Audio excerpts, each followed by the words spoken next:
দীর্ঘদিন ধরে বেহাল রাস্তা সংস্কারের দাবিতে শুক্রবার সকালে ধানের চারা রোপণ করে অভিনব প্রতিবাদে সামিল হলেন হরিশ্চন্দ্রপুর 2 নম্বর ব্লকের ইসলামপুর গ্রামের বাসিন্দারা।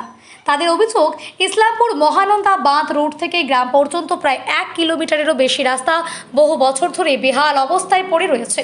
বড় বড় গর্তে বৃষ্টির জল জমে নিত্যদিন দুর্ঘটনা ও চরম দুর্ভোগের সৃষ্টি হচ্ছে। এই রাস্তা দিয়ে ইসলামপুর, চাঁদপুর, খোপাকাটি, লক্ষণপুর সহ প্রায় 10টি গ্রামের মানুষ এবং স্কুল মাদ্রাসার পড়ুয়ারা যাতায়াত করেন। গ্রামবাসীদের দাবি, বহুবার প্রশাসনের কাছে অভিযোগ জানিয়েও কোনো উদ্যোগ নেওয়া হয়নি। এই ক্ষোভে এদিন রাস্তায় ধানের চারা রোপণ করে দ্রুত সংস্কারের দাবি তোলেন তারা। দেখেন, এই রাস্তাটা ইসলামপুর বাঁধ রোড হইতে গ্রামে যাওয়ার রাস্তা। এই রাস্তার ধরেই প্রায় দিনে 500,000 ছাত্র যাতায়াত করে। ইসলামপুর প্রাইমারি স্কুল এবং ইসলামপুর সাগর হাই মাদ্রাসার ছাত্রছাত্রীরা যায়। প্রতিদিন তারা ড্রেস পরে এমনকি যেতে পারছে না, তাদের ড্রেস খারাপ হয়ে যাচ্ছে। এটা প্রায় অভিযোগ তারা হেডমাস্টারকে দিচ্ছে। আমি ওই স্কুলে পড়াই, এটা জানি। আর এখানে প্রতিদিন অসংখ্য গাড়ি যাতায়াত করে, বাইক নিয়ে যায়, মহিলারা যায়, অসুস্থ রুগীরাকে নিয়ে যেতে রাস্তায় হাঁটিয়ে নিয়ে যেতে হয়। এই রকম এখানকার দশা।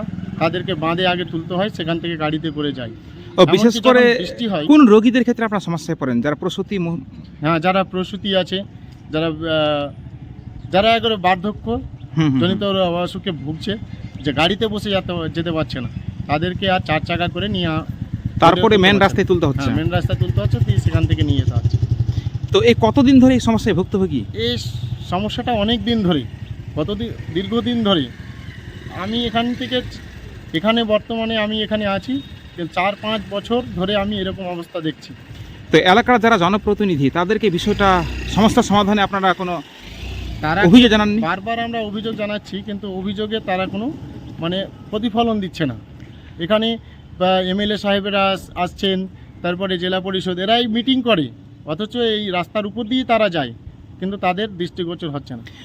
বলছি, বিগত 15 বছর ধরে তো অন্য সরকার ছিল, সরকারের পালাবদল ঘটেছে। হ্যাঁ, নতুন সরকারের কাছে এই রাস্তা নিয়ে আপনি কি আবেদন করছেন? হ্যাঁ, নতুন সরকারের উপরে আমরা একটু বেশি ভরসামান।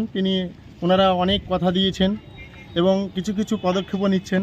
তাহলে আমরা ভরসা করছি যে এই সরকার আমাদের এই সমস্যাটার সমাধান করবে। আপনার নাম বলবেন? আমার নাম মোহাম্মদ ইসরাফিল হক। আপনি এখানকারই বাসিন্দা? আমি এখানকারই বাসিন্দা এবং